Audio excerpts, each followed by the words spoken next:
नमस्कार प्रिय मित्रों, एक समय की बात है। एक बार एक महात्मा अपने सभी शिष्यों को उपदेश दे रहे थे। तभी उन सभी शिष्यों में से एक शिष्य महात्मा से पूछता है, हे गुरुदेव, क्या यह जरूरी है कि हमें अपने कार्य समय रहते पूरे कर लेने चाहिए?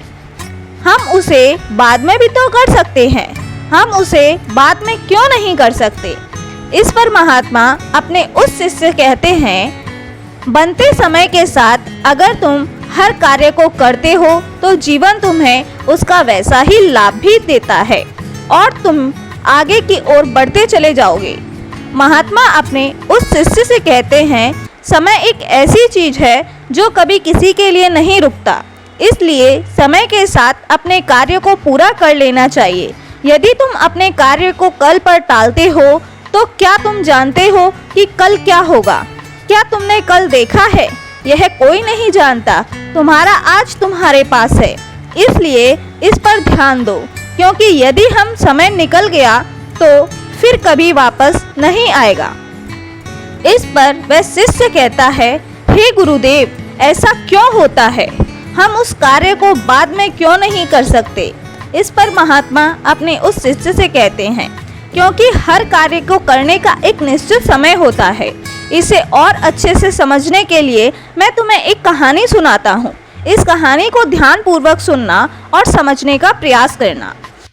एक समय की बात है, धर्मपाल नाम का एक व्यक्ति था, जिसका सबल नाम का एक बेटा भी था। उसका बेटा बहुत ही आलसी था। वह कभी भी किसी कार्य को समय पर पूरा नहीं करता था। एक काम करता और उसके बाद वह भाग जाता और घर पर भी वापस नहीं आता। इसी तरह उसके कार्य अधूरे रह जाते। जब सबल अगले दिन उस कार्य को पूरा करने जाता तो उसका काम और भी ज्यादा बढ़ जाता। वह किसी भी कार्य को मेहनत और लगन के साथ पूरा नहीं कर पाता था और यह बात उसके पिता धर्मपाल को बहुत अच्छे से पता थी कि उसका बेटा किसी भी कार्य को पूर्ण रूप से नहीं करता, ना ही किसी काम को सही ढंग से करता है। इस कारण धर्मपाल अत्यधिक चिंतित रहता था। उसे यह समझ नहीं आ रहा था कि अपने बेटे सबल को वह कैसे समझाए कि हर कार्य को उचित समय पर पूरा कर लेना चाहिए।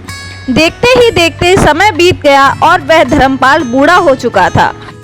उसकी उम्र हो चुकी थी और अब उसे यह चिंता सताने लगी थी कि उसके बेटे को कौन संभालेगा, उसे कौन समझाएगा कैसे कोई कार्य सही समय पर और सही ढंग से करना चाहिए। एक दिन उसने यह तय किया कि वह अपने बेटे सबल से इस विषय पर बात करेगा।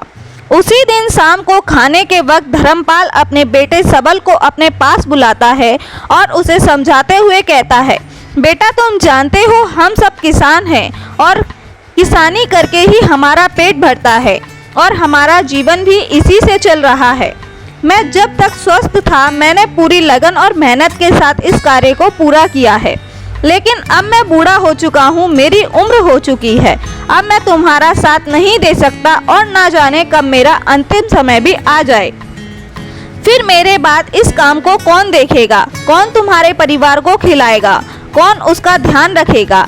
इसलिए मैं चाहता हूँ कि तुम अभी से अपनी जिम्मेदारियाँ समझ लो और मेरा सारा कारोबार आज से तुम ही संभालो। धर्मपाल के मुख से यह सारी बात सुनकर उसका बेटा सबल थोड़ा सा भावुक हो जाता है।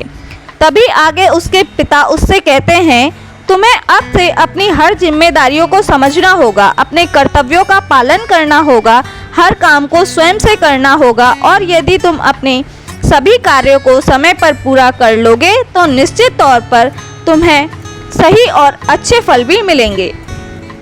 इससे सबल थोड़ा सा क्रोधित होकर अपने पिता से कहता है, पिताजी, आप कहना क्या चाहते हैं? आपको क्या लगता है मैं अपना कोई कार्य पूरा नहीं करता? मैं खेत में जाता हूँ, वहाँ रहता हूँ, वहाँ की देखभाल करता हूँ, घर के कामों के लिए भी जगह जगह जाता हूँ। तो यह क्या सब कार्य नहीं है? क्या इन सबको कार्य नहीं कहते? और क्या इन्हें मैंने बिना मन के पूरा किया है? इस पर उसके पिता कहते हैं, बेटा, मैं जानता हूँ कि तुम रोज खेत पर जाते हो, लेकिन मुझे यह भी पता है कि तुम वहाँ जाकर एक पेड़ की छाया में सो जाते हो और अपना समय बर्बाद कर देते हो। मैंने खुद कई बार तुम्हें खेतों में सोते हुए देखा है और तुम कहते हो कि तुम घर के कामों के लिए बाजार जाते हो। मैंने तुम्हें कई बार बाजार के बहाने अपने मित्रों से मिलते हुए देखा है, उनसे घंटों बातें करते हुए देखा है, लेकिन तुम एक पल के लिए यह नहीं सोचते कि घर पर बूढ़े माँ बाप हैं, उनका भी तो ख्याल रखना आवश्यक है। अपने पिता के मुख से यह सारी बातें सुनकर सबल शांत हो जाता है, क्योंकि उसके पास अब कहने के लिए कुछ नहीं बचा था।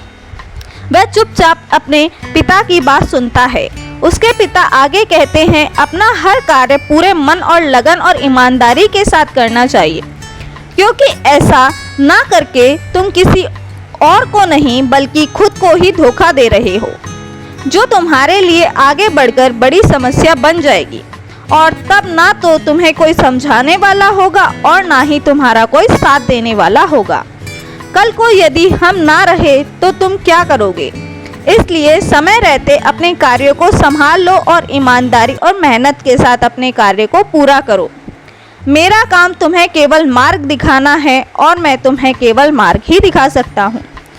उस पर तुम्हें खुद ही चलना होगा, उसका अनुभव तुम्हें खुद ही प्राप्त करना होगा और यह सब तुम पर ही निर्भर करता है। यदि तुम मन और लगन और ईमानदारी के साथ अपने कार्य पूरा करोगे तो तुम्हारा मन हमेशा प्रसन्न रहेगा, तुम हमेशा खुश रहोगे, क्योंकि तुमने कार्य में अपना 100% दिया है। इसलिए तुम समय के साथ आगे भी बढ़ते चले जाओगे। और यदि तुम समय बर्बाद करोगे तो समय भी तुम्हें एक दिन अवश्य बर्बाद कर देगा, क्योंकि समय किसी का इंतजार नहीं करता। इसलिए अपनी गलतियों को समझो, उन्हें सुधारो, अभी भी समय है। इतना कहकर सबल के पिता धर्मपाल वहां से चले गए और सबल भी अपने कमरे में सोने चला गया। लेकिन अब भी सबल अपने पिता की बातों पर ध्यान नहीं देता। ऐसे ही कुछ दिन और बीत गए। कुछ दिनों के बाद उसके माता पिता की तबीयत अचानक से खराब हो गई और उनकी अचानक मृत्यु हो गई। माता पिता के जाने के बाद सबल पूरी तरह से अकेला हो चुका था। अब उसके साथ कोई नहीं था, उसका किसी चीज में मन नहीं लगता। वह रात रात तक जागता रहता, सोचता रहता कि उसने क्यों अपने पिता की बात नहीं मानी। यदि उसने अपने पिता की बात मान ली होती तो वह आज हर कार्य को पूरे मन और लगन और ईमानदारी के साथ कर पाता। लेकिन जब भी सबल कोई कार्य करने जाता तो उसे कुछ आता ही नहीं था, क्योंकि उसने तो कभी ठीक ढंग से कोई कार्य किया ही नहीं था। इस कारण से सबल को कुछ आता भी नहीं था। सबल ने कुछ सीखा ही नहीं था। देखते ही देखते ऐसे ही समय बीत रहा था और सबल जिन मित्रों के साथ घूमा करता था, बातें किया करता था, वह भी अब धीरे धीरे कामों पर जाने लगे थे और किसी के पास एक दूसरे के लिए इतना समय नहीं था कि वह एक दूसरे के साथ बैठकर बातें कर सकें। समय बीतता गया। अब जब वह एक साथ मिलकर बातें करते तो वे सभी केवल अपने कामों की ही बातें किया करते। लेकिन वहाँ पर सबल बिल्कुल चुपचाप रहता, क्योंकि उसने अपने जीवन में कुछ किया ही नहीं था, जिस कारण से सबल वहाँ से क्रोधित होकर वापस चला आता और उसे पछतावा होता कि उसने अपने जीवन में कभी कुछ नहीं किया, जबकि उसके सारे मित्र धीरे धीरे आगे बढ़ रहे हैं। वह अपने जीवन में कुछ अलग कर रहे हैं और वह अब भी वहीं का वहीं है। सबल ने तय किया कि वह अब से खेतों में खूब मेहनत करेगा, जैसा उसके पिता ने कहा था। पूरी लगन और मेहनत के साथ वह अपने कार्य को पूरा करेगा। अगले दिन से सबल ने खेतों में जाना शुरू कर दिया और अपने कार्यों को करने का प्रयास किया। लेकिन उसने तो पहले कभी किसी कार्य को किया ही नहीं था, जिस कारण उसे यह समझ नहीं आ रहा था कि वह क्या करे और कैसे करे। जिस कारण निराश होकर सबल घर वापस लौट आता है और रात के बाद वह अपने मित्रों के बारे में सोचता है कि सब कुछ ना कुछ काम कर रहे हैं, कुछ अलग कर रहे हैं, वे सब आगे बढ़ रहे हैं और मैं ही अकेला हूँ, मेरा साथ देने वाला कोई नहीं है। मैं अपने जीवन में कुछ नहीं कर पाया। यदि मैंने अपने पिता की बात मान ली होती तो आज मैं भी अपने जीवन में कुछ कर रहा होता। यह सोचकर वह अपने पिता को याद करने लगा और फूट फूट कर रोने लगा। सबल ने अपने पिता की एक भी बातों पर अमल नहीं किया था और यही वजह थी कि आज वह बहुत ही चिंतित था। बहुत परेशान था और उसका साथ देने वाला भी कोई नहीं था। सबल रात रात भर बस यूं ही सोचता रहता था, परेशान रहता था, चिंतित रहता था और यही वजह थी कि वह आज बहुत चिंतित था, बहुत परेशान था और उसका साथ देने वाला भी कोई नहीं था। सबल रात रात भर बस यूं ही सोचता रहता था, परेशान रहता था, चिंतित रहता था और जब सुबह होती तो वह खेतों में जाकर मेहनत करने का प्रयास करता, लेकिन सबल को कुछ भी समझ में नहीं आ रहा था। एक दिन वह अपने घर पर बैठकर इसी चिंता में डूबा हुआ था। तभी उसे ख्याल आया कि इतना सोचने और परेशान होने से कुछ नहीं होगा। अभी भी इतनी देर नहीं हुई है, मैं ज़रूर कुछ कर सकता हूँ। मुझे अपने पिता की बातों का पालन करना होगा। मैं जो गलती कर चुका हूँ उसे मुझे सुधारना होगा, आगे बढ़ना होगा। उस दिन सबल यह तय करता है कि यदि मैंने अब तक कुछ नहीं किया, लेकिन अब मैं अवश्य कर सकता हूँ। मैंने अब तक किसी की नहीं सुनी, लेकिन अब मैं दूसरों की बात जरूर सुनूंगा और खूब मन लगाकर मेहनत करूंगा। सबल ने अगले ही दिन सुबह से ही अपने खेत पर जाना शुरू कर दिया और अपने आसपास के लोगों से खेती के बारे में जानकारी इकट्ठा की और जैसे जैसे उसे बताया गया था उसने ठीक वैसा ही किया। सबल ने खूब मेहनत की, उसने अपने कामों पर ध्यान दिया और जो काम उसे नहीं आता था वह उसे किसी से पूछ लेता और फिर उस काम को पूरा करता। धीरे धीरे सबल ने समय की महत्वता को समझ लिया था। वह धीरे धीरे मेहनत और लगन के साथ अपने कार्य को पूरा करने लगा और ईमानदारी के साथ वह आगे भी बढ़ने लगा। इतना कहकर उन महात्मा ने इस कहानी को यहीं पर समाप्त कर दिया और आगे अपने उस शिष्य से कहते हैं कि यदि सबल ने सही समय पर ही अपने पिता की बात मान ली होती तो वह पहले ही अपने जीवन में आगे बढ़ चुका होता। उसके लिए तरह तरह के दरवाजे खुल चुके होते, लेकिन जब वह पूरी तरह से टूट गया, हार गया, तब उसे अपने पिता की बातें याद आने लगी और पछतावा होने लगा। तब उसे यह एहसास हुआ कि उसने गलती की है और उसे उस गलती को सुधारना चाहिए। यदि सबल ने समय रहते ही जिम्मेदारियों को समझ लिया होता और ईमानदारी से अपना कार्य किया होता तो उसके लिए सब कुछ आसान होता और वह भी अपने जीवन में बहुत कुछ कर चुका होता। उन महात्मा के मुख से यह कहानी सुनकर शिष्य को सारी बातें अच्छी तरह से समझ में आ चुकी थी। वह शिष्य कहता है, हे गुरुवर, आप सही कहते हैं। जीवन में हर चीज का एक सही समय होता है। हमें समय के अनुसार सब कार्य पूर्ण कर लेने चाहिए, अन्यथा अंत में केवल दुख और पछतावा ही बचता है। आगे वह महात्मा अपने उस शिष्य से कहते हैं, हमेशा ध्यान रखना, व्यक्ति को सदैव अपने कार्य को जिम्मेदारी से पूरा करना चाहिए, अपने कार्य के प्रति ईमानदार होना चाहिए, तभी वह जीवन में आगे बढ़ सकता है। इतना कहकर वह महात्मा शांत हो गए और वह शिष्य भी अपने गुरु को प्रणाम करके वापस बैठ गया। दोस्तों, खुद को बदलने का सबसे सरल तरीका है उन जगहों पर चुप रहना जहां शब्दों से ज़्यादा मौन की ज़रूरत होती है। मौन ही वह कुंजी है जो आत्म अधिकार और शांति का मार्ग खोलती है। नमस्कार दोस्तों, स्वागत है आप सभी का आपके अपने YouTube channel AK world PJM पर। आइए कहानी शुरू करते हैं। बहुत समय पहले की बात है। मगध राज्य के छोटे से गांव में एक युवक रहता था जिसका नाम सबल था। वह बहुत ही आधीर और गुस्सैल स्वभाव का था।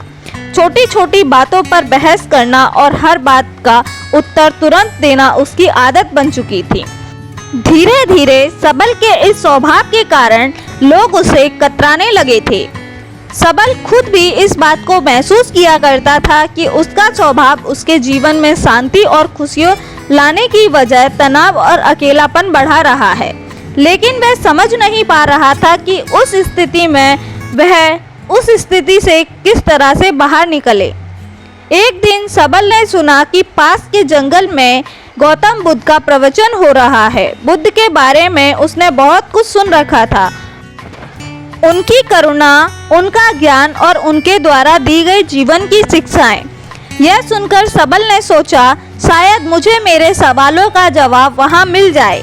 वह जल्द ही प्रवचन स्थल पर पहुंचा। वहां बड़ी ही भीड़ जमा थी। गौतम बुद्ध अपने सरल और स्पष्ट शब्दों में जीवन की गहराइयों को समझा रहे थे। उसी समय बुद्ध ने सभा को संबोधित करते हुए कहा, यदि तुम अपने जीवन में सच्चा बदलाव लाना चाहते हो तो 10 जगहों पर चुप रहना सीखो। यह सुनकर सबल को कुछ आशा की किरण दिखी। प्रवचन समाप्त होने के बाद सबल गौतम बुद्ध के पास गया और उनके चरणों में झुककर बोला, महात्मा, आपने कहा था बदलाव लाने के लिए 10 जगहों पर चुप रहना चाहिए। कृपया मुझे विस्तार से समझाइए कि यह 10 जगह कौन सी हैं और मैं उन्हें अपने जीवन में कैसे अपना सकता हूँ। बुद्ध मुस्कुराए और बोले, यह जानने के लिए तुम्हें धैर्य, अनुशासन और आत्मनिरीक्षण की आवश्यकता होगी। अगर तुम इन शिक्षाओं को अपनाने के लिए तैयार हो तो मेरे साथ चलो। सबल ने तभी सहमति जताई और इसी तरह की यात्रा उसकी शुरू हो गई।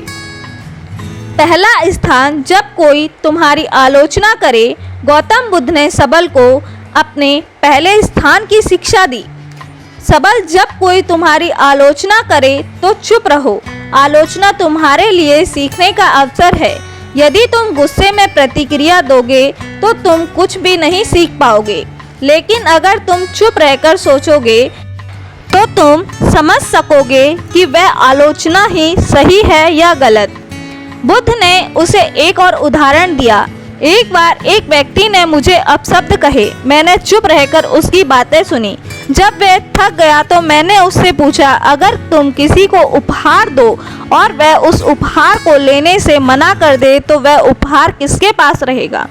वह बोला, मेरे पास। मैंने कहा, तुम्हारे यह शब्द भी तुम्हारे पास ही रहेंगे क्योंकि मैंने इन्हें स्वीकार ही नहीं किया।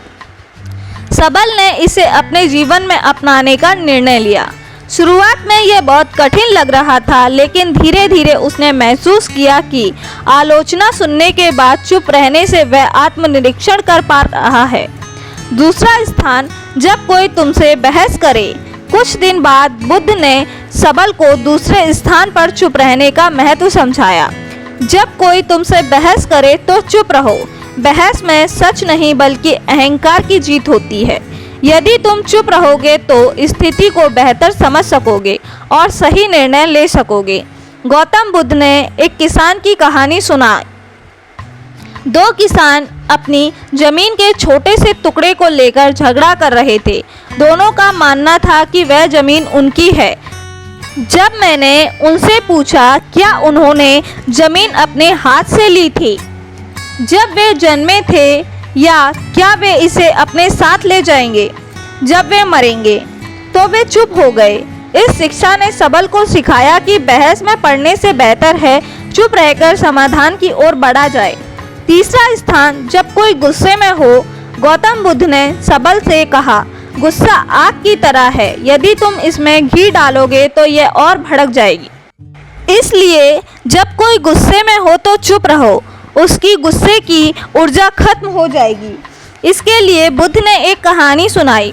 एक राजा अपने ही मंत्री को गुस्से में फांसी की सजा सुना रहा था। मंत्री ने कुछ नहीं कहा। अगले दिन राजा को पछतावा हुआ और उसने मंत्री को माफ कर दिया। अगर मंत्री उस समय राजा से बहस करता तो शायद उसकी जान चली जाती। सबल ने इसे भी अपने जीवन में अपनाया। चौथा स्थान, जब तुम दुखी हो। एक दिन सबल को किसी बात पर बहुत गहरा दुख हुआ। उसने गौतम बुद्ध से कहा, महात्मा, इस पीड़ा को सहन मैं नहीं कर पा रहा हूँ। बुद्ध ने कहा, जब तुम दुखी हो तो चुप रहो। दुख हमारे भीतर के बदलाव का द्वार हो सकता है। चुप्पी में तुम्हें अपने प्रश्नों के उत्तर मिल सकते हैं। बुद्ध ने उसे यह भी बताया कि दुख तुम्हें मजबूत बनाता है, बेशर्त तुम उसे समझने की कोशिश करो। पांचवा स्थान, जब कोई तुम्हें जानबूझकर उकसाए। गौतम बुद्ध ने सबल से यह कहा, जब तुम्हें कोई जानबूझकर उकसाए तो चुप रहना ही सबसे बड़ा उत्तर है। यह तुम्हारी शक्ति और धैर्य को दर्शाता है। बुद्ध एक साधु की कहानी सुनाते हैं। एक बार एक साधु को गांव के लोग परेशान कर रहे थे, लेकिन वह साधु हमेशा शांत रहता था। धीरे धीरे गांव वालों ने उसे तंग करना छोड़ दिया। उनकी चुप्पी ने उन्हें बदल दिया। छठा स्थान, जब तुम्हें दूसरों की मदद ना करनी हो। बुद्ध ने समझाया, हर जगह मदद करने की जरूरत नहीं होती। जब कोई तुम्हारी राय ना मांगे तो चुप रहना बेहतर है। यह शिक्षा सबल के लिए बहुत उपयोगी साबित हुई। 7वां स्थान, जब तुम्हें अपने ज्ञान पर घमंड हो। बुद्ध ने कहा, ज्ञान विनम्रता का आभूषण है। यदि तुम अपने ज्ञान का प्रदर्शन करोगे तो वहाँ खोखले हो जाओगे। 8वां स्थान, जब कोई सत्य सुनने को तैयार ना हो। बुद्ध ने सबल से कहा, सत्य का मूल तब तक नहीं होता जब तक उसे स्वीकार करने वाला तैयार ना हो। ऐसे में तुम्हारे शब्द व्यर्थ होंगे और तुम केवल अपने समय और ऊर्जा को खो दोगे। फिर गौतम बुद्ध ने विस्तार से बताया, जब तुम किसी को सत्य बताने की कोशिश करोगे लेकिन वह अपने भ्रम या अहंकार में डूबा होगा तो तुम्हारे शब्द उसे असहज कर देंगे। ऐसे समय में चुप रहना ही सबसे बड़ा उपाय है। सत्य का बीज तभी फलेगा। बुद्ध ने सबल को एक कहानी सुनाई। एक राजा के दरबार में एक साधु आया और उसने कहा, राजन, तुम्हारे निर्णय गलत हैं। राजा को यह सुनकर बहुत गुस्सा आ गया और उसने साधु को दरबार से बाहर फेंकने का आदेश दिया। साधु ने जाते जाते कहा, सत्य कहने का समय अभी नहीं आया। जब तुम्हारा मन इसे समझने के लिए तैयार होगा तब मैं लौटूंगा। वर्षों बाद राजा ने अपनी गलतियों से सीख ली और साधु को फिर से बुलाया। इस बार राजा ने न केवल साधु की बात सुनी बल्कि उसे अपने जीवन का मार्गदर्शक भी बनाया। बुद्ध ने सबल को समझाया, सत्य का प्रभाव तभी होता है जब सुनने वाला उसे ग्रहण करने के लिए तैयार हो। 9वां स्थान, जब परिस्थितियां तुम्हारे नियंत्रण में ना हो। बुद्ध ने कहा, जीवन में कई बार ऐसी स्थितियां आ जाती हैं जिन्हें तुम बदल नहीं सकते हो। उन पर क्रोधित या व्याकुल होकर तुम केवल अपनी शांति को खो देते हो। ऐसे समय में चुप रहना ही सबसे बुद्धिमानी होती है। बुद्ध ने समझाया, चुप रहना कोई कमजोरी नहीं है बल्कि धैर्य और संतुलन का प्रतीक है। जब परिस्थिति तुम्हारे बस में नहीं होती तो उसे स्वीकार करो और शांत रहो। यह मानसिक शक्ति का आधार है। बुद्ध ने एक घटना का जिक्र किया। एक बार एक किसान ने बुद्ध से पूछा, मेरा खेत सूखा पड़ा है, बारिश नहीं हो रही है, मैं क्या करूं? बुद्ध ने कह दिया, तुम बारिश नहीं बदल सकते लेकिन तुम अपनी मेहनत को दिशा दे सकते हो। चुप रहो और अपने खेत के लिए वैकल्पिक उपाय खोजो। शांति से सोचो और समाधान खुद आ जाएगा। किसान ने यही किया और जल्द ही उसकी समस्या हल हो गई। बुद्ध ने कहा, जब परिस्थितियां तुम्हारे नियंत्रण में ना हो तो चुप रहकर धैर्य और समाधान की दिशा में काम करना ही तुम्हारी सबसे बड़ी ताकत है। 10वां स्थान, जब तुम्हारा दिल भर जाए। बुद्ध ने सबल से कहा, जब तुम्हारा हृदय कृतज्ञता, प्रेम और शांति से भर जाए तो इसे शब्दों की आवश्यकता नहीं होती। ऐसी स्थिति में चुप्पी स्वयं एक भाषा बन जाती है। यह तुम्हारे भीतर ही सबसे बड़ी खुशी है। गौतम बुद्ध ने इसे और स्पष्ट करते हुए कहा, कृतज्ञता का सबसे शुद्ध रूप मौन में प्रकट होता है। जब तुम अपने जीवन में आनंदित महसूस करो तो इसे बाहरी अभिव्यक्ति की आवश्यकता नहीं होती। यह चुप्पी तुम्हारी आत्मा की खुशी का प्रतीक होती है। बुद्ध ने सबल को एक छोटी सी कहानी सुनाई। एक बार एक शिष्य को उनके गुरु ने आत्मज्ञान का अनुभव कराया। शिष्य का हृदय कृतज्ञता से भर गया। उसने गुरु से कहा, मैं आपको धन्यवाद देना चाहता हूँ लेकिन शब्द पर्याप्त नहीं है। गुरु मुस्कुराए और बोले, तुम्हारी चुप्पी ही मेरे लिए सबसे बड़ा धन्यवाद है, इसे बनाए रखें। बुद्ध ने समझाया, जब भी दिल भर जाए शब्दों की आवश्यकता नहीं होती। मौन तुम्हारी सबसे बड़ी अभिव्यक्ति है। सबल ने बुद्ध से 10 जगहों पर चुप रहने का ज्ञान लिया तो बुद्ध ने उसे तुरंत अभ्यास में डालने का निर्णय लिया। उन्होंने कहा, ज्ञान का मूल्य तभी है जब इसे जीवन में लागू किया जाए। मैं तुम्हें कुछ परीक्षाओं से गुजरने का अवसर दूंगा। इन परीक्षाओं से तुम सीखो कि चुप्पी वास्तव में तुम्हें कितना बदल सकती है। सबल ने सहमति दी और बुद्ध के मार्गदर्शन में अपने जीवन के इस नए अध्याय की शुरुआत की। गौतम बुद्ध ने सबल को एक गांव भेजा जहां लोगों को उसकी पुरानी आदतों के बारे में बताया गया था। जैसे ही सबल वहां पहुंचा, लोगों ने उसे भला बुरा कहना शुरू कर दिया। गांव वालों ने कहा, तुम्हारे जैसे लोग कभी नहीं बदल सकते, तुम हमेशा दूसरों को दोष देते हो, तुम यहाँ क्यों आए हो? सबल का स्वभाव था कि वह तुरंत जवाब दे और खुद को सही साबित करे। लेकिन इस बार उसने बुद्ध का बताया पहला स्थान याद किया। जब कोई तुम्हारी आलोचना करे तो चुप रहो। वह शांत खड़ा रहा। धीरे धीरे गांव वाले थक गए और उनकी चुप्पी देखकर हैरान हो गए। उन्होंने महसूस किया कि वह बदल चुका है। सबल बुद्ध के पास लौटा और कहा, महात्मा, चुप रहना कठिन था, लेकिन इससे मुझे एक नई ऊर्जा मिली। बुद्ध मुस्कुराए और बोले, यही पहला कदम है। अब अगली परीक्षा के लिए तैयार हो जाओ। दूसरी परीक्षा, जब कोई बहस करे। बुद्ध ने सबल को एक व्यापारी के पास भेजा जो हमेशा अपने ग्राहकों से बहस करता रहता था। बुद्ध ने कहा, इस व्यापारी से कोई सवाल पूछो और जब वह बहस करे तो चुप रहो। सबल व्यापारी के पास गया और पूछा, आपके सामान की कीमत इतनी अधिक क्यों है? व्यापारी तुरंत गुस्से में आ गया और बहस करने लगा, तुम्हें क्या पता मैं कितनी मेहनत करता हूँ? क्या तुम्हें मेरे काम की कद्र नहीं है? सबल ने बुद्ध के दूसरे स्थान को याद किया, जब कोई बहस करे तो चुप रहो। वह शांत खड़ा रहा। उसकी चुप्पी ने व्यापारियों को सोचने पर मजबूर कर दिया। सबल ने महसूस किया कि बहस का कोई अर्थ नहीं है। तीसरी परीक्षा, गुस्से का सामना करना। अब बुद्ध ने सबल को एक ऐसे व्यक्ति के पास भेजा जो अपने गुस्से के लिए मशहूर था। सबल को उसके पास जाकर मदद मांगने को कहा। उस व्यक्ति ने गुस्से में कहा, तुम्हें मुझसे मदद चाहिए? तुम्हारी हिम्मत कैसे हुई? सबल ने पहले की तरह जवाब देने के बजाय चुप रहने का निर्णय लिया। धीरे धीरे उस व्यक्ति का गुस्सा शांत हो गया। उसने कहा, तुमने मुझे जवाब क्यों नहीं दिया? तुम क्या मुझसे डरते हो? सबल ने कहा, मैं आपके गुस्से को नहीं बढ़ाना चाहता। उस व्यक्ति ने महसूस किया कि चुप्पी में शक्ति है। चौथी परीक्षा, दुख का सामना करना। अगली परीक्षा में बुद्ध ने सबल को एक विधवा स्त्री के पास भेजा जिसका इकलौता बेटा हाल ही मृत्यु को प्राप्त हुआ था। वह स्त्री अपनी पीढ़ी में किसी से बात नहीं करती थी। बुद्ध ने कहा, उसके पास जाओ और बिना कुछ कहे उसकी मदद करो। सबल उसके पास गया और बस उसके पास बैठा रहा। उसने कुछ नहीं कहा, लेकिन उसकी मौन उपस्थिति ने उस स्त्री को सांत्वना दी। उसने पहली बार किसी से अपनी कहानी साझा की और अपने दुख से उभरने का प्रयास किया।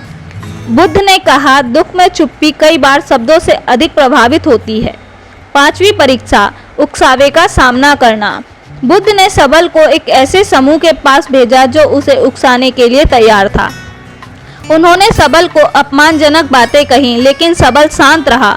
उसकी चुप्पी ने उन्हें हार मानने पर मजबूर कर दिया।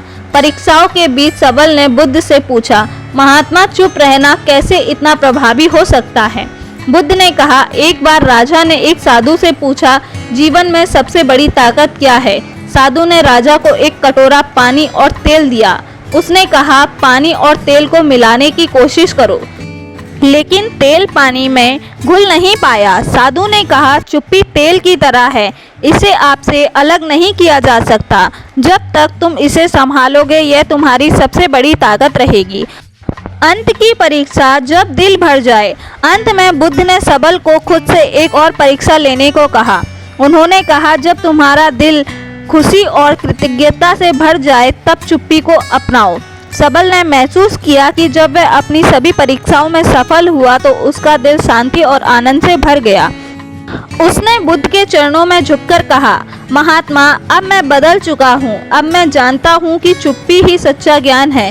यह कहानी हमें सिखाती है कि चुप रहना केवल बोलने से बचना नहीं है, यह एक आंतरिक शक्ति की समझ का प्रतीक है।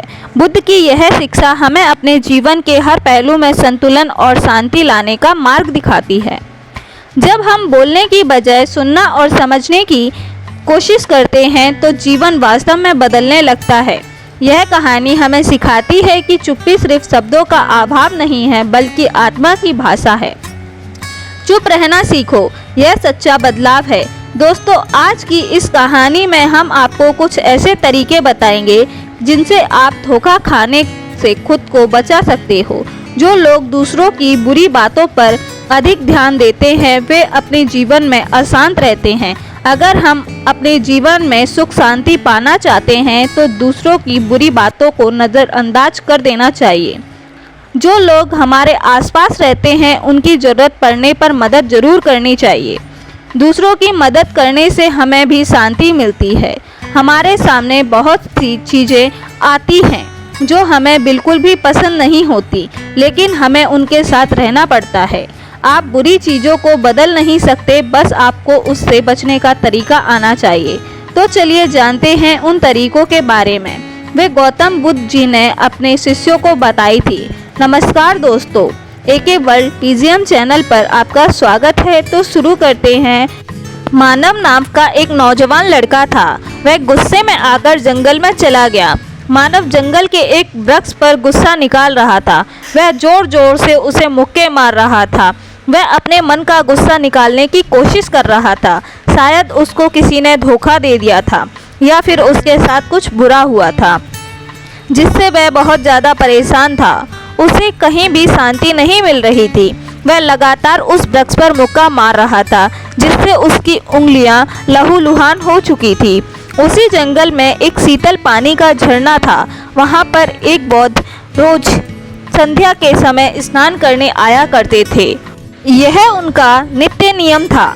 आज जब हम इस रास्ते में स्नान करने के लिए उस जंगल में आए तो उन्होंने देखा कि एक नौजवान लड़का जोर जोर से चीख रहा था और रो रहा था। लगातार उस वृक्ष पर मुक्के मारे जा रहा था।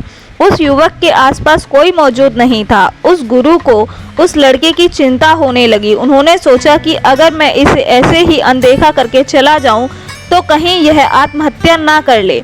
ऐसे विचार आने के बाद भी वह कुछ नहीं बोले।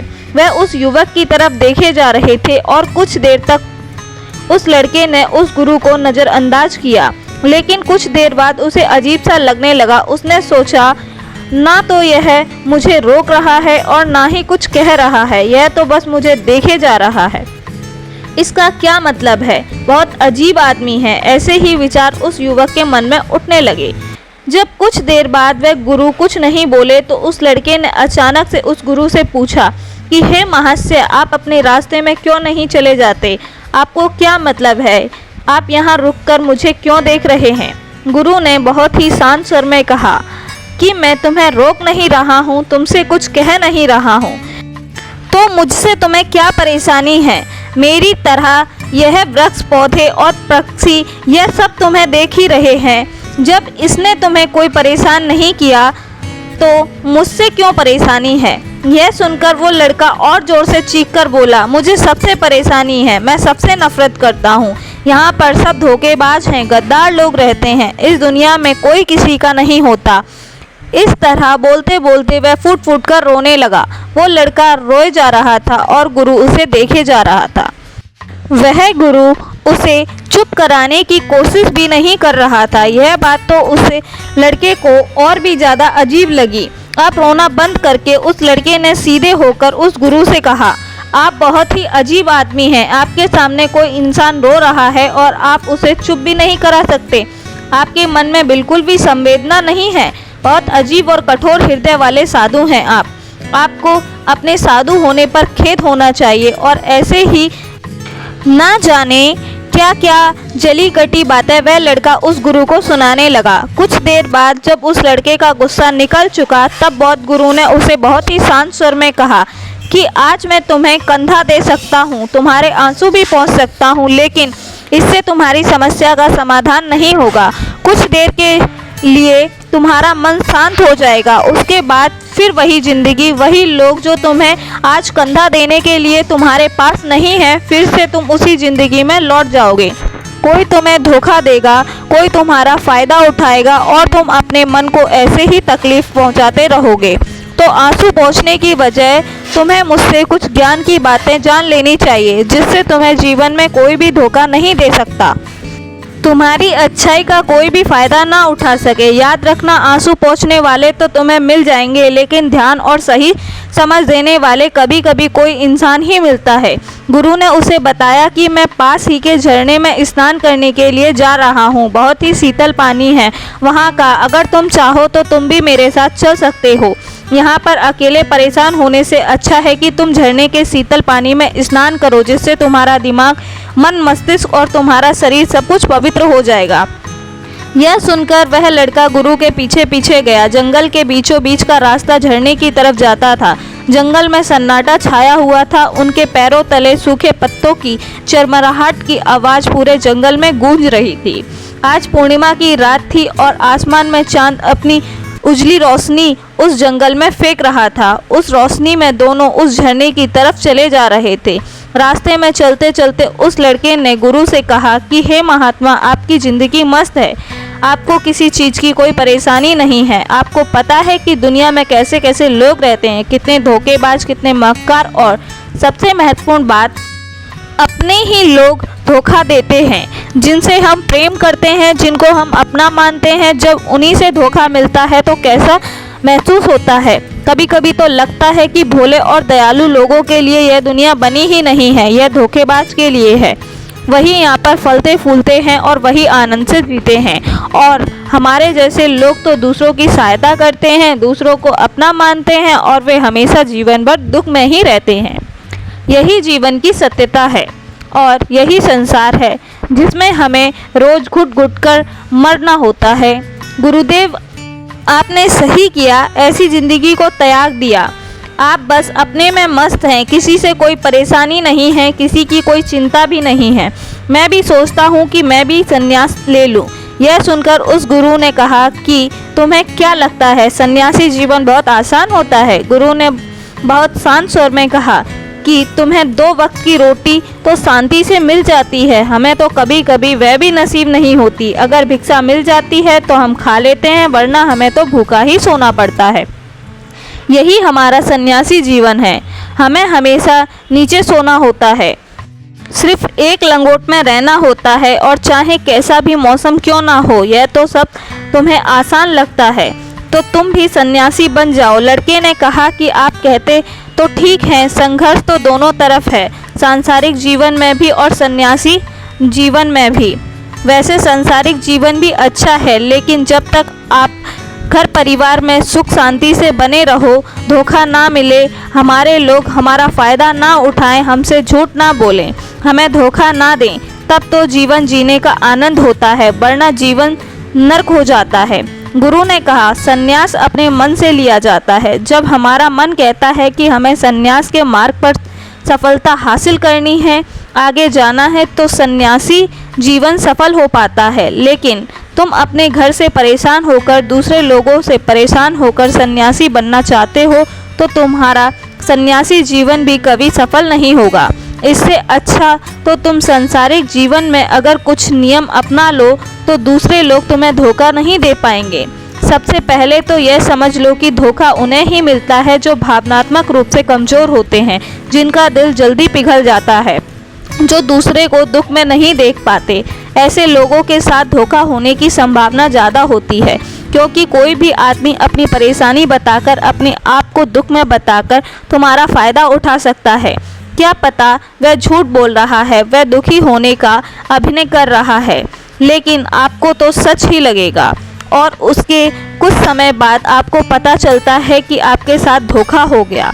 उसके बाद आपका मन अंदर से टूट जाता है। इसलिए सबसे पहली बात ध्यान रखना कि किसी भी व्यक्ति को यह एहसास मत होने देना कि तुम भावनात्मक रूप से कमज़ोर हो। अंदर से तुम्हारा दिल नर्म है। अगर उन्हें यह कमजोरी पता चल गई तो वह कोई ना कोई जाल रचकर आपका फ़ायदा उठाने की कोशिश जरूर करेंगे। चाहे आप अंदर से संवेदनशील हो, दूसरों की मदद करने वाले हो, लेकिन किसी को एहसास मत होने दो। ऊपर से कठोर बने रहो। जब लोगों को लगेगा कि इससे कुछ बोलने का कोई फ़ायदा नहीं है, यह आदमी तो कठोर है, तो वह खुद ही लोग जो झूठे हैं वे आपके पास आएंगे ही नहीं। वह उन्हें चुनेंगे जो उनके आसान शिकार होंगे। दूसरी बात यह है कि हम बहुत जल्दी दूसरों पर विश्वास कर लेते हैं, इसलिए समय दो। किसी भी चीज़ को, किसी रिश्ते को आगे ले जाने के लिए समय की ज़रूरत होती है। समय के साथ तुम्हें सामने वाले इंसान की अच्छाई और बुराई पता चलती है। तब तुम्हें पूर्ण रूप से पता चलता है कि इंसान वास्तव में कैसा है, अच्छा है या बुरा है, और वह समय देने के बाद ही होता है। इसलिए जल्दी किसी पर विश्वास मत करो। तीसरा तरीका समझने के लिए तुम्हें ऐसे लोगों को समझना होगा जो दूसरों की चापलूसी करते रहते हैं। कुछ लोगों की आदत होती है चापलूसी करने की। आपके सामने आपकी तारीफ करेंगे या आपके बारे में अच्छा अच्छा बोलेंगे और आपको लगेगा कि यह एक नेक इंसान है, मुझसे कितना प्यार करता है, लेकिन वास्तव में उनकी वही चापलूसी एक जाल होती है ताकि वह आपका दिल जीत सके। और उनको चापलूसी करने का मौका तभी मिलता है जब आप दिखावा करते हैं। अगर आप उनकी चापलूसी से प्रभावित नहीं होंगे तो कुछ समय बाद वह चापलूसी करना बंद कर देंगे। अगला नियम बताते हुए गुरु ने झरने की तरफ इशारा किया। वह झरने के पास पहुंच चुके थे। युवक को भी एहसास हो चुका था क्योंकि वह ठंडी ठंडी हवा चल रही थी। झरने की तरफ जाते हुए गुरु ने कहा, सांसारिक जीवन में एक बात समझने जैसी होती है कि हम जिसकी सहायता कर रहे हैं, चाहे किसी भी रूप में, धन से, शारीरिक रूप से या किसी भी अवस्था में हम किसी की सहायता कर रहे हैं, तो हमें यह ख्याल रखना चाहिए कि सामने वाला वापस कभी भविष्य में हमारी सहायता करने योग्य है भी कि नहीं। दोनों ने अपने वस्त्र उतारे और उस झरने के शीतल पानी में कूद गए। पानी ठंडा था। उन दोनों की सारी थकान और उदासी पल भर में गायब हो गई।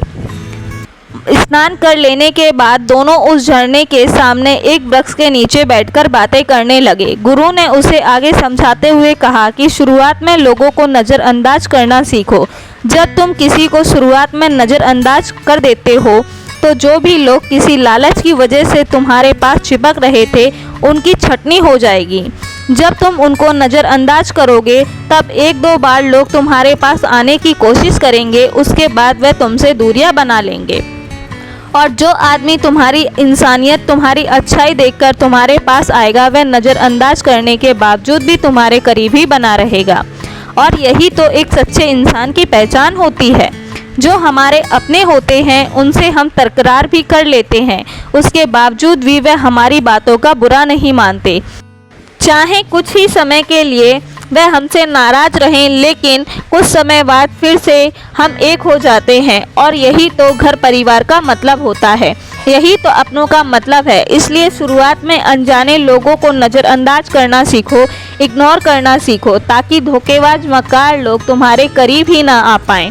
गुरु ने अपनी आखिरी और पांचवी बात बताते हुए कहा, यह आखिरी सीख सबसे ज़्यादा महत्वपूर्ण है।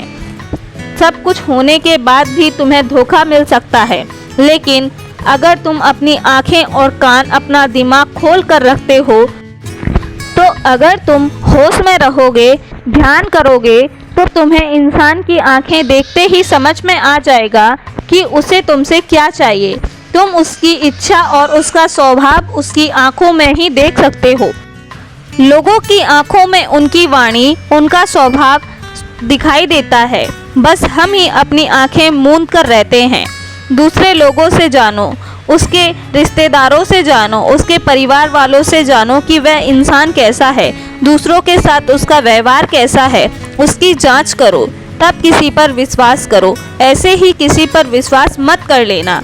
अगर तुम किसी के साथ लंबे समय तक भरोसा करना चाहते हो, किसी के साथ कोई संबंध बनाना चाहते हो और कोई दोस्ती करना चाहते हो या किसी की मदद करना चाहते हो, तो इन सभी परिस्थितियों के बारे में तुम्हें ज़रूर पता होना चाहिए कि दूसरे लोग उस इंसान के बारे में क्या सोच रखते हैं। इसके बाद तुम जीवन में कभी भी धोखा नहीं खाओगे और तुम्हें कभी भी धोखे की वजह से पछताना नहीं होगा। इसी तरह की बातें करते हुए गुरु और मानव दोनों जंगल से बाहर आ गए और अपने अपने घर चले गए। अगली कहानी, जिससे प्रेम करते हैं उसे हमें दुख ही क्यों मिलता है। एक बार एक व्यक्ति बौद्ध गुरु से पूछता है, हे गुरुवर, हम जिससे प्रेम करते हैं वे हमेशा हमें दुख ही क्यों देते हैं। बौद्ध गुरु ने उत्तर देते हुए कहा, अगर तुम सुखी हो तो अपने आप को कारण समझना, और अगर तुम दुखी हो तो भी अपने आप को ही कारण समझना। क्योंकि अगर आपने आपसे बाहर कहीं कारण खोजोगे तो धोखे में फंस जाओगे। तुम्हें कारण तो कहीं नहीं मिलेगा, परंतु तुम्हारा दुख जरूर बढ़ जाएगा। जिस व्यक्ति ने सभी कारणों को अपने भीतर देख लिया, वह इस जीवन को पूरी पूर्णता के साथ जी सकता है, क्योंकि अब यह उसके हाथ की बात है। क्या हम कहें कि वह दुखी होना चाहता है या सुखी। वह व्यक्ति गुरु की बात सुनकर चौंक जाता है और गुरु से पूछने लगता है कि गुरुदेव, ऐसा कौन हो सकता है कि कोई और व्यक्ति हमें दुख नहीं पहुंचा सकता। इसका अर्थ तो यह हुआ कि हम खुद ही अपने जीवन में दुख पैदा करते हैं। भला कोई खुद ही अपने जीवन को दुखी क्यों करेगा? कोई क्यों अपने आप को ही पीड़ा पहुंचाएगा? यह कैसे संभव है? बौद्ध गुरु मुस्कुराए और उत्तर देते हुए बोले, दुख कहीं बाहर से नहीं आता, वह हमारे भीतर ही पैदा होता है। यह व्यक्ति की नासमझी है कि वह सोचता है कि उसके बच्चों ने उसे दुखी किया, या उसकी प्रेमिका ने उसे दुख दिया, या उसके संबंधियों ने उसे दुख दिया। दुख एक ऐसा बीज है जिसे हम जानबूझकर बोते हैं और वह वृक्ष बन जाता है तो उसे देखकर रोते हैं। बौद्ध गुरु आगे कहते हैं, हमें कोई दूसरा व्यक्ति दुख नहीं देता, हमें हमारी खुद की इच्छाएं ही दुख देती हैं, जिन्हें हम दूसरों से जोड़ देते हैं। वह व्यक्ति बुद्ध गुरु से कहता है, गुरुवर कृपया करके विस्तार से समझाएं। बौद्ध गुरु ने बताया कि हमारी गलत आकांक्षा ही हमारे दुखों का कारण है, जो हमारे भीतर ही पैदा होती हैं, जिन्हें हम खुद पैदा करते हैं। जब कोई व्यक्ति सामने वाले को देखकर अपने भीतर यह इच्छा पैदा करता है कि सामने वाला व्यक्ति उसे प्रेम करे, सम्मान करे, तभी वह मैं व्यक्ति अपने भीतर खुद का बीज बो लेता है। क्योंकि सामने वाला क्या करेगा यह तो उसके हाथ में है। उसने तुम्हें खुश करने का ठेका थोड़ी ले रखा है। वह व्यक्ति गुरु से पूछता है, गुरुवर हम उन्हें कैसे समझाएं कि हम उनका भला सोचते हैं। मैं यह कहूँ, बौद्ध गुरु ने आगे कहा, यही तो समस्या है। हम चाहते हैं कि कोई दूसरा हमारी भावनाओं को समझे, मगर सच्चाई तो यह है कि हम खुद ही आज तक अपनी भावनाओं को नहीं समझ पाए हैं। आपने आपको नहीं समझ पाए हैं। हम चाहते हैं कि कोई और हमें समझे, पर क्या हम खुद अपने आप को समझ पाए हैं? जीवन में कोई और हमें समझे या ना समझे, हमें खुद को जानने का प्रयास करना चाहिए।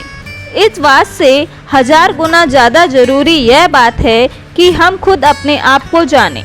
हमारी आकांक्षाएं जीवन भर हमें दुख देती रहती हैं।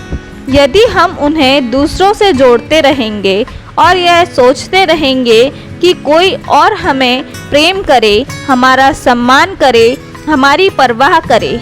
जीवन से यदि दुख को खत्म करना चाहते हो तो गलत आकांक्षाओं को खत्म कर दो। यह उम्मीद छोड़ दो कि अगर तुम किसी अंधेरे रास्ते पर चल रहे होते हो तो कोई और आएगा और तुम्हें रोशनी दिखाएगा। यदि कोई आता है तो उसका सम्मान करो, परंतु किसी के इंतजार में मत बैठे रहो। अपने मार्ग पर आगे बढ़ते रहो। वह व्यक्ति मुझसे पूछता है, गुरुवर इसका मतलब हमारी सभी आकांक्षाएं ही हमारे दुखों का कारण हैं। गुरुवर कहते हैं, नहीं, सभी आकांक्षाएं गलत नहीं होती। यदि तुम खुद से कोई आकांक्षा रखते हो और तुम उसके काबिल हो तो यह आकांक्षा सही है। यह आकांक्षा तुम्हारे जीवन को बेहतर बनाएगी। उदाहरण के लिए, यदि तुम्हारा व्यवहार बहुत खराब है और तुम अपने व्यवहार को सुधारने की आकांक्षा रखते हो तो यह आकांक्षा भविष्य में तुम्हें सुख देगी।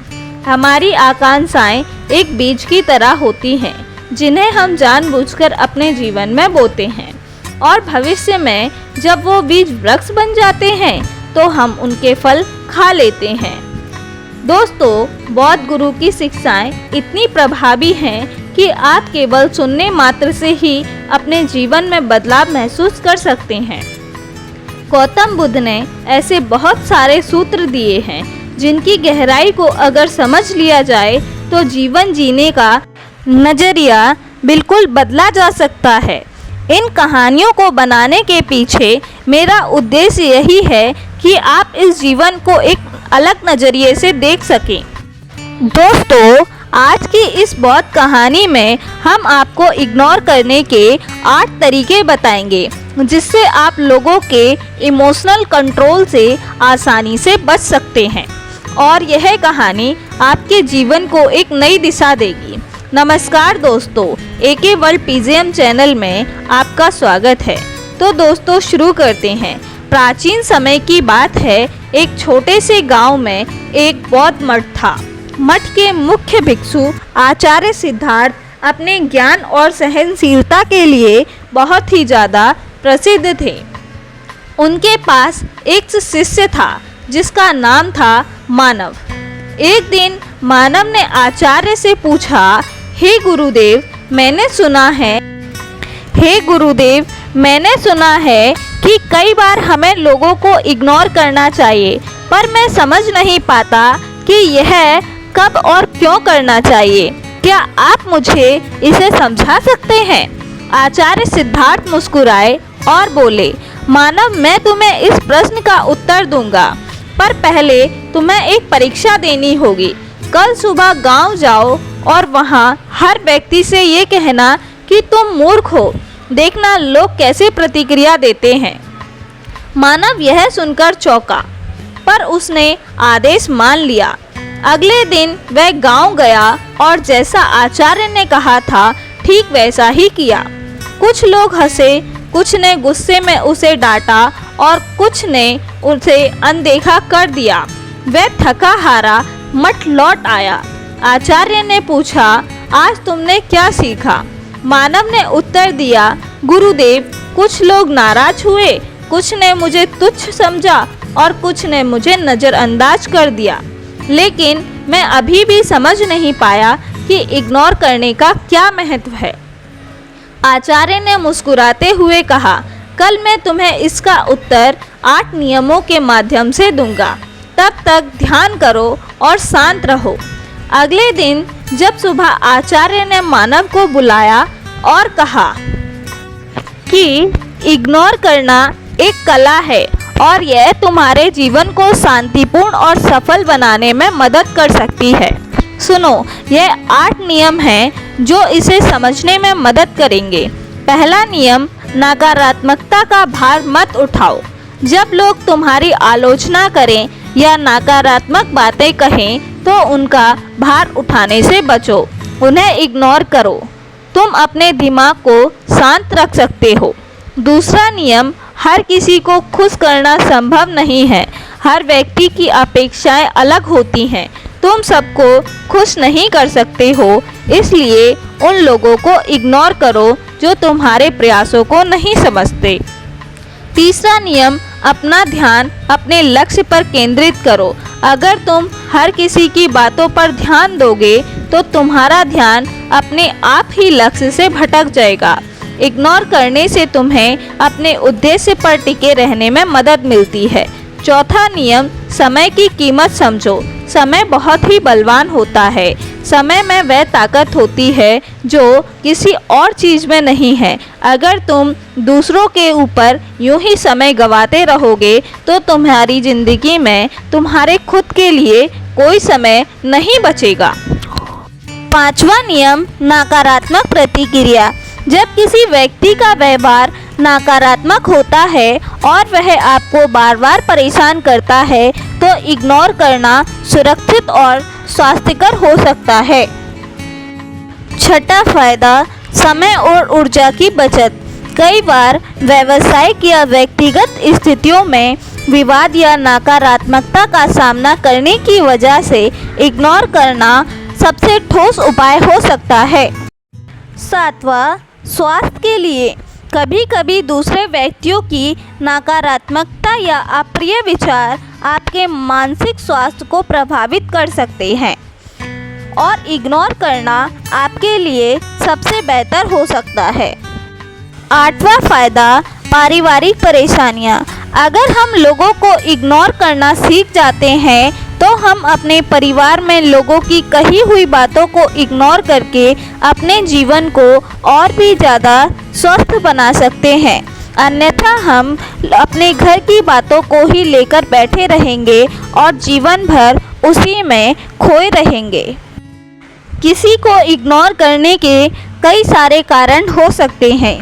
जैसा कि आपको उस इंसान से दुख या परेशानी होती है, आप उस इंसान के साथ नहीं रहना चाहते, आपको वो इंसान बिल्कुल भी पसंद नहीं है, या फिर उस इंसान के साथ आपको पसंद नहीं है।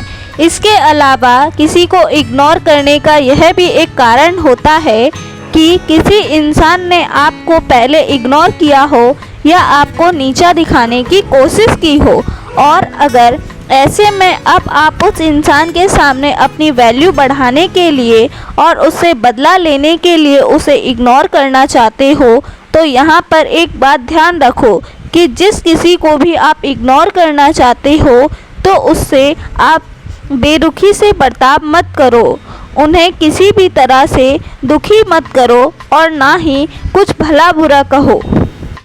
आगे वह बौद्ध गुरु कहते हैं, अगर कोई व्यक्ति इग्नोर कर रहा है तो हमें क्या करना चाहिए। ज़िंदगी में एक बात गांठ बांध कर रखनी चाहिए कि जो जितनी रिस्पेक्ट दे उससे उतना ही सम्मान वापस कर दीजिए। अगर कोई आपको सम्मान या दिल से जगह नहीं दे रहा या सरासर उसका निजी मामला है, ये उसका आधिकारिक क्षेत्र है, आप कुछ नहीं कर सकते। आप जबरन किसी के दिल में मुकाम या सम्मान नहीं बना सकते।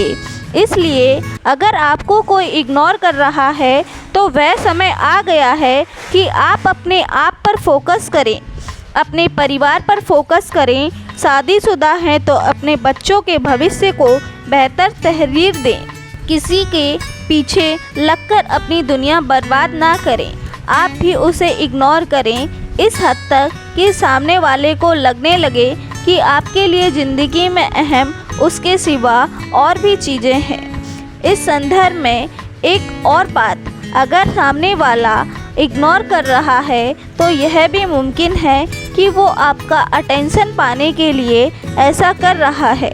ऐसे में सामने वाला तब इग्नोर करना शुरू करता है जब उसे लगता है कि जितना चाहिए उतना अटेंशन आप उन्हें नहीं दे रहे। इसलिए वह आपका ध्यान खींचने के लिए कोई गहरा दोस्त या करीबी भी आपको इग्नोर कर सकता है। वैसे हालात बता देते हैं कि कोई नफ़रत से आपको इग्नोर कर रहा है या आपको पहले से कहीं अधिक अटेंशन दिलवाने के लिए ऐसा कर रहा है। आपको क्यों इग्नोर किया जाता है, इसके भी 6 कारण हैं। किसी के एक बार बुलाने पर आप भागे चले जाते हैं, जिससे आपकी वैल्यू कम हो जाती है और वह आपको इग्नोर करने लगते हैं।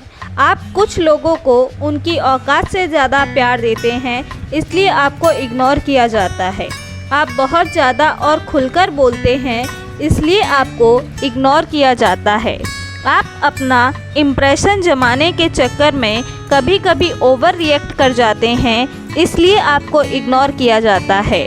आप करते कम हैं और बोलते ज़्यादा हैं, इसलिए आपको इग्नोर किया जाता है। आप अपना समझकर अपने दिल की बात बता देते हैं और वह आपसे बोर हो जाते हैं, इसलिए आपको इग्नोर करते हैं। इससे बचने के लिए गौतम बुद्ध ने जो 8 तरीके बताए हैं उन पर ध्यान दें और उन्हें अपने जीवन में उतारें। तो दोस्तों, आप सभी ने इस कहानी के माध्यम से आज क्या सीखा, इसे हमें कमेंट करके अवश्य बताएं और साथ ही आपको इग्नोर करने के ये तरीके पसंद आए या नहीं, यह भी कमेंट में अवश्य बताएं। और साथ ही अपनी कोई कहानी अवश्य बताएं जिसमें किसी ने आपको इग्नोर किया हो या आपने किसी को इग्नोर किया हो और आपकी ज़िंदगी में कुछ अच्छा हुआ हो या फिर कुछ बुरा हुआ हो। कृपया हमें अपनी कहानी कमेंट में बताएं ताकि और लोगों को भी आपसे साहस मिले, वो भी अपनी कहानी को दूसरों के सामने रख सके। इसी तरह से अगर दोस्तों आप सभी को यह कहानी पसंद आई है तो कृपया इस कहानी को ज़्यादा से ज़्यादा लोगों तक शेयर करें ताकि सभी लोग इस कहानी से अवगत हो सकें और अपने जीवन में चल रही समस्याओं को ख़त्म कर सकें। और दोस्तों साथ ही चैनल को सब्सक्राइब भी कर लें ताकि आने वाले सभी वीडियो की नोटिफिकेशंस आप सभी तक सबसे पहले पहुंच सके, ताकि आप उस ज्ञान से सबसे पहले अवगत हो सकें।